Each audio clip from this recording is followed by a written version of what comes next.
So this is it, the Royo FlexBuy foldable device. Some of you wanted this, now you've got it.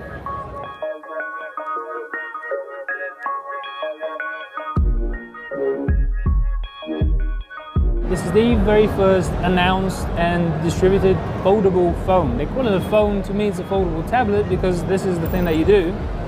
And just as you're about to close it and it feels like it's about to snap broken, it snaps into place. In the case of this device, actually, the funny thing is it turns into two phones.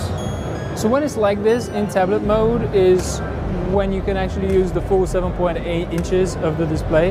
It's a 4:3 aspect ratio, 308 pixels per inch, 1920 by 1440 resolution.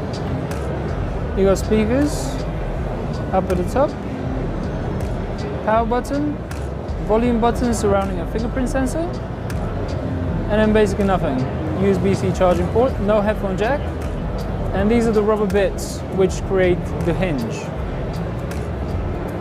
But actually I am a little bit surprised by the reliability of this hinge. Every time I'm trying to close it, it feels like it's just about to break when I get to this point.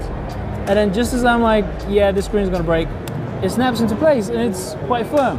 Now, that does leave you with one of those like Microsoft Surface Book like gaps back here. It survives people being quite rough with it in their usage, and it does turn into a tablet. Now, is it a good tablet? Is it a usable tablet? No. Is it a good phone? Is it a usable phone? No. But, okay, Royo is a company that was literally founded for the sake of making flexible displays. The founders of the company, they're Stanford graduates, they founded in 2013 and they came up with a 0.1 millimeter thick flexible display film. Out here at the CES 2019 booth, they have it on handbags, on hats, on t-shirts. So it's cool as far as technology goes, but in terms of implementation, in terms of the way that it's being done, this thing is so far from finished. The camera is terrible. The interface is terrible. When I'm trying to just pivot from portrait orientation into landscape, sometimes it works, most of the time it doesn't. When I'm trying to switch it into phone mode, just the way that you naturally handle it, your fingers are all over the screen, so you're triggering things you don't want to be triggering. At the moment, I'm looking at it and it's upside down. I don't know why it's upside down. I'm usually good with technology. I feel like my grandfather, but even the display technology itself, I'm looking at it and it's not particularly great. It has a lot of vibrancy to the colors, as OLED usually does, but it has all of the hallmarks of really, really early AMOLED displays. Like I'm talking AMOLED's first and second generation AMOLED displays.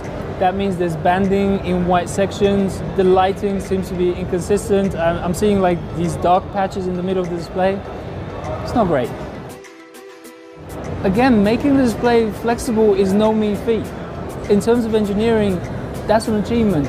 But I just feel like this thing needs plenty more time and plenty more work before it becomes a real retail product, which is funny because Royo is actually selling it in China. They're selling it for 8,999 yuan, which translates to something like $1,320.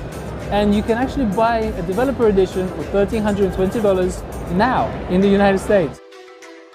I do need to give them praise for the build quality, which, even though it's quite chunky, is really quite good. If you're the kind of person who likes a little bit of chaos in their life, a little bit of unpredictability, and you're just tired of the same old technology, doing the same old things that you actually want them to do, this is the phone for you.